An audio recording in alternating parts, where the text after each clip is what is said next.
नमस्कार, मैं उपेंद्र कश्यप। राजनीति में दो बातें आप खूब देखते हैं, एक महत्वाकांक्षा और दूसरी विचारधारा।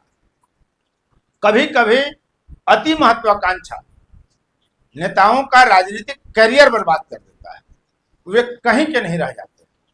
हालांकि बिना महत्वाकांक्षा का कोई व्यक्ति नेता नहीं बन सकता और कोई नेता आगे नहीं बढ़ सकता, इसलिए महत्वाकांक्षा भी जरूरी है। राजनीति का दूसरा तत्व है विचारधारा। आप विचारधारा की लड़ाई हो रही है, विचारधारा की लड़ाई हो रही है, रोज सुनते हैं, लेकिन वास्तविकता यह है कि जमीन पर कहीं कोई विचारधारा कार्यान्वित नहीं होती है। उसका वजूद सिर्फ मंच पर है और कलम तक है, यानी लिखने और बोलने, पढ़ने, सुनाने तक ही विचारधारा है। लाभ हानि देखकर विचारधारा तय होती है और इसीलिए हम कहते हैं कि विचारधारा का कोई अब मतलब राजनीति में नहीं रह गया है, कभी होता होगा। हम जिन विधानसभा क्षेत्रों की बात आपका क्षेत्र आपकी जाति के इस 22वें एपिसोड में करने जा रहे हैं, वह इन्हीं दो मुद्दों को सामने रखता है।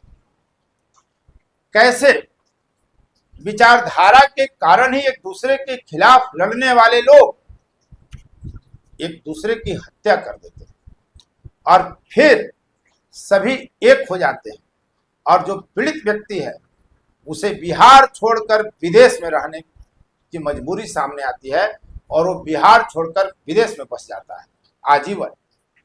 पीड़ित परिवार, ये है विचारधारा का फलाफल। तो हम आज बात करते हैं पूर्णिया जिले के 3 विधानसभा क्षेत्रों की, रुपौली, धमदाहा और पूर्णिया। और इसमें आपको पता चल जाएगा कि राजनीति में महत्वाकांक्षा और विचारधारा की क्या भूमिका है और वास्तविकता क्या है।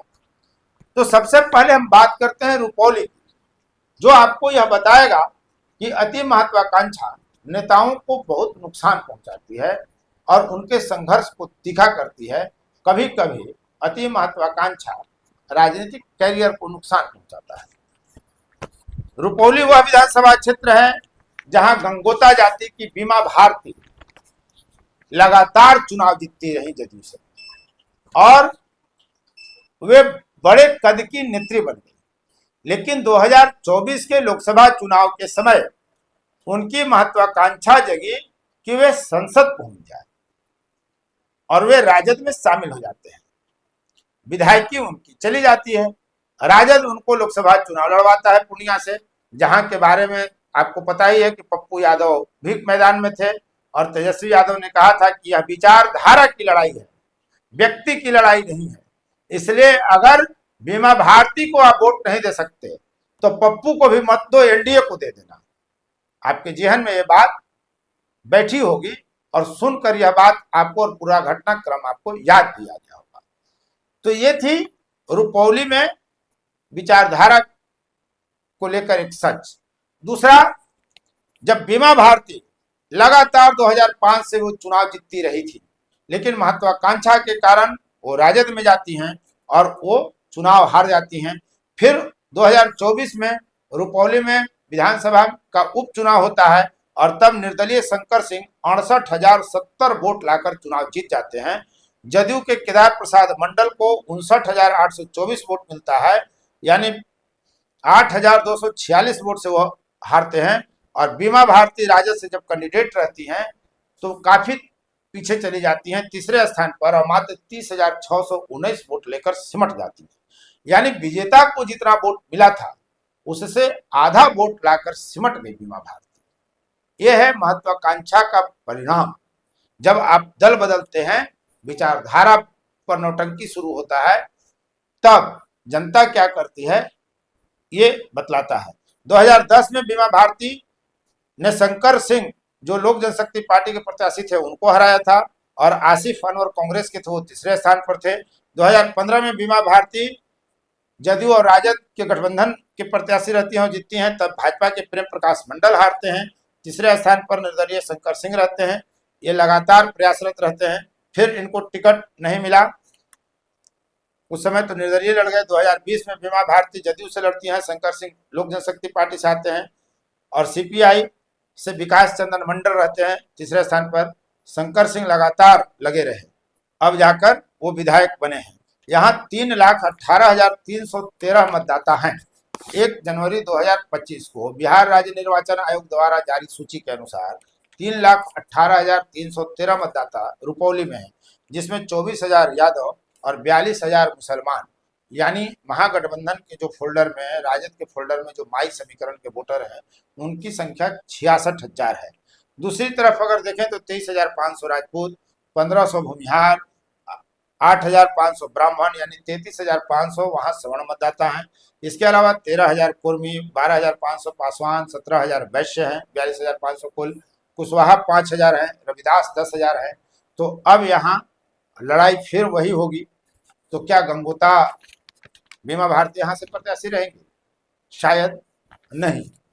अब हम बात करते हैं धमदाहा की, जहां यह कहा जा रहा है कि लगातार 5 बार से विधायक रही राजपूत जाति की लेसी सिंह, जो बिहार सरकार में खाद्य एवं उपभोक्ता मंत्री हैं, वे चुनाव लड़ेगी एनडीए की तरफ से, और उनके मुकाबले रुपौली की बीमा भारती खड़ी हो सकती हैं। इसका एक कारण है, माना यह जा रहा है कि जब अति पिछड़ी राजनीति चरम की ओर बढ़ रही है, तो महागठबंधन यहाँ एक प्रयोग कर सकती है सामाजिक जातियों को साधने के लिए भी।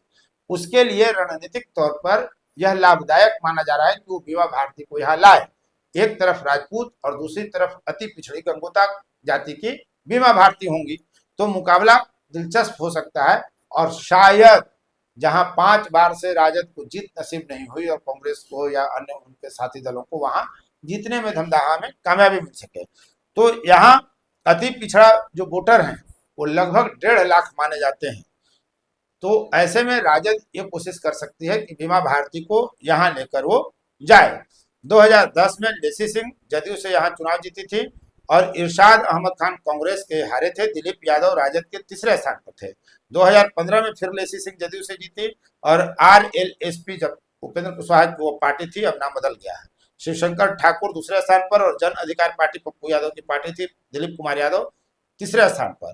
2020 में फिर जदयू से ही लेसी सिंह जीती और दिलीप कुमार यादव राजद से और लोक जनशक्ति पार्टी से योगेंद्र कुमार तीसरे स्थान पर रहे। धमदाहा में 3,39,496 मतदाता हैं। और यहाँ देखिए दिलचस्प कि लगभग महागठबंधन और एनडीए के फोल्डर में बराबर बराबर 1-1 लाख मतदाता हैं। यादव यहाँ 34,000 और मुस्लिम 67,000, यानी 1,01,000 हैं। राजपूत 17,500, भूमिहार 7,000, ब्राह्मण 15,000, यानी 39,500। उसके अलावा कुर्मी 20,000, पासवान 17,500, 23,000 वैश्य 60,500, ये 1 लाख, ये भी एनडीए फोल्डर के वोटर हैं। इसके साथ साथ कुशवाहा 17,000 हैं, रविदास 7,000 हैं, 24,000 हैं। यानी यहाँ पर जो है यादव और मुस्लिम के अलावा जो जातियां हैं वो महागठबंधन के साथ न खड़ा होकर एनडीए के साथ खड़ा होते रही। तो अब 2025 में क्या होगा, यह तो प्रत्याशी आने के बाद ही होगा। अगर अति पिछड़ा का कार्ड राजद खेलती है, बीमा भारती को यहाँ लाती है, तो हो सकता है कि गोलबंदी दूसरी तरह से हो, सामाजिक राजनीतिक जातीय ध्रुवीकरण का स्वरूप बदल जाए। तो क्या कुछ होगा ये आप दर्शक अच्छी तरह समझ पाएंगे तब जब प्रत्याशियों की सूची अंतिम तौर पर सामने आ जाएगी। अब हम बात करते हैं पूर्णिया जिला के सबसे अंतिम विधानसभा क्षेत्र पूर्णिया की। यह बनियों का गढ़ है। पप्पू यादव, राजन तिवारी, अजीत सरकार, ये चर्चित नाम है पूर्णिया के। पूर्णिया में गैंगस्टर होते रहा है, यहाँ राजनीतिक हत्या हुई और एक व्यक्ति को 107 गोली मार देने का शायद वर्ल्ड रिकॉर्ड भी पूर्णिया में ही बना था। जी हाँ, पूर्णिया विधानसभा क्षेत्र में ये 2000 वर्ष से जो है, वर्ष 2000 से भाजपा का गढ़ बना हुआ है। बनियों का यह गढ़ है। वामपंथियों का ये लाल इलाका माना जाता था अजीत सरकार के कारण, और वहाँ भगवा लहराना ये बड़ी बात भाजपा के लिए है और एनडीए के लिए है। वर्ष 1980, 1985, 1990 और 1995 में सीपीएम के अजीत सरकार यहाँ चुनाव जीते थे और 1977 में अजीत सरकार पहली बार विधानसभा का चुनाव निर्दलीय लड़े थे, तो उनको 12,000 से अधिक वोट मिला था और तीसरे स्थान पर थे। लेकिन निर्दलीय से, यानी कोई विचारधारा नहीं, अपनी विचारधारा, वहां से वो शुरू होकर वामपंथ की धारा में जाते हैं और लगातार एक छत्र राज 20 बरस, यानी 4 बार वो विधायक बनते हैं। लेकिन दुर्भाग्य देखिए कि लालू प्रसाद यादव, जिसकी आज पिछलग्गू पार्टी बनी हुई है सीपीएम, वो लालू यादव तब बिहार के मुख्यमंत्री थे और पूर्णिया में घूमते हुए अजित सरकार को दनादन गोली मार दी गई। 107 गोली मारी गई थी। शायद एक व्यक्ति को 107 गोली मारने का यह वर्ल्ड रिकॉर्ड होगा। शहर में घूमते वक्त 14 जून 1998 को उनकी हत्या हुई थी। इतना गहरा सामाजिक तनाव यहाँ पैदा हुआ कि तत्कालीन मुख्यमंत्री लालू प्रसाद यादव को हेलीकॉप्टर से पूर्णिया पहुंचना पड़ा। उनको जनता से शांति की अपील करनी पड़ी। अजित सरकार के बेटे अमित सरकार को भी जनता से अपील करनी पड़ी और मामला तब जाकर के शांत हुआ। 1998 में उस केस में पप्पू यादव, राजन तिवारी, अनिल यादव प्रमुख रूप से आरोपी बने। आज तक फैसला सामने नहीं आया और 1998 में जब उनकी हत्या हो गई तब की ये स्थिति आपको हमने बतलाया। फिर उसके बाद वर्ष 2000 में यहाँ चुनाव होता है और राजकिशोर केसरी बीजेपी का पताका फहराते हैं। वो लगातार फरवरी और अक्टूबर 2005 में और 2010 में भी जीते।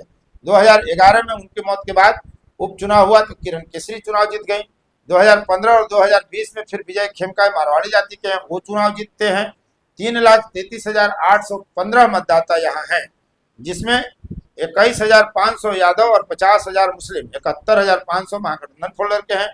उसके अलावा 17,500 राजपूत, 3,000 भूमिहार, 20,000 ब्राह्मण, यानी 40,500 लगभग यहाँ फॉरवर्ड है। उसके अलावा 15,000 कुर्मी, 9,000 पासवान, 34,000 वैश्य, 58,000 ये हैं, 12,000 कुशवाहा, 4500 रविदास हैं। यानी राजद के खिलाफ जो 71,500 उनका मुस्लिम यादव का वोटर है, उसके विरुद्ध लगभग सब एकजुट हो जाते हैं। कहाँ गई विचारधारा, आप सोच कर देखिए। सीपीएम के नेता की हत्या की जाती है और पप्पू यादव लगातार कांग्रेस में घूमते रहे, राजद में जाने का दरवाजा खटखटाते रहे। आज कांग्रेस से वो सांसद हैं, राजन तिवारी नेता हैं। यानी जो उनकी हत्या के आरोपी हैं, राजद की सरकार में तब उनकी हत्या हुई थी। आज राजद के साथ सीपीएम पिछलग्गू की तरह खड़ा है। पप्पू यादव कांग्रेस में है, कांग्रेस महागठबंधन का हिस्सा है जिसमें राजद और सीपीएम, सीपीआई, सीपीआईएमएल है। तो विचारधारा फिर कहाँ है? विचारधारा दरअसल एक बहाना के रूप में इस्तेमाल किया जाता है। लाभ हानि को देखते हुए जब किसी से जुड़ना है तो जिससे जुड़े हुए थे उसको गलियाना शुरू कर दो। उसको भाजपा को सांप्रदायिकता का आरोप लगाओ कि सांप्रदायिकता फैला रहा है और अपने हत्यारों से गले मिल जाओ, हत्या के आरोपितों से गले मिल जाओ। यही दोनों तरफ कर रहे हैं। हम ये नहीं कह रहे हैं कि महागठबंधन वालों ने ऐसा किया, एनडीए के लोग भी ऐसा ही करते हैं। इसीलिए हम कहते हैं कि राजनीति में विचारधारा अब सुसुप्तावस्था में, वो सो गई। जब जरूरत होती है तो उसको जागृत किया जाता है बहाना के रूप में। भाजपा के गले मिलना है तो महागठबंधन के दल के गरियाओ, और जब महागठबंधन में जाना है तो भाजपा जदयू को गलियाओ, तो सांप्रदायिकता फैला रही है। यही खेल हो रहा है। इसीलिए देश में सांप्रदायिकता की जो राजनीति है वो खत्म होनी चाहिए। नहीं होगी तो यही होगा, विकास को मुद्दा बनाना होगा।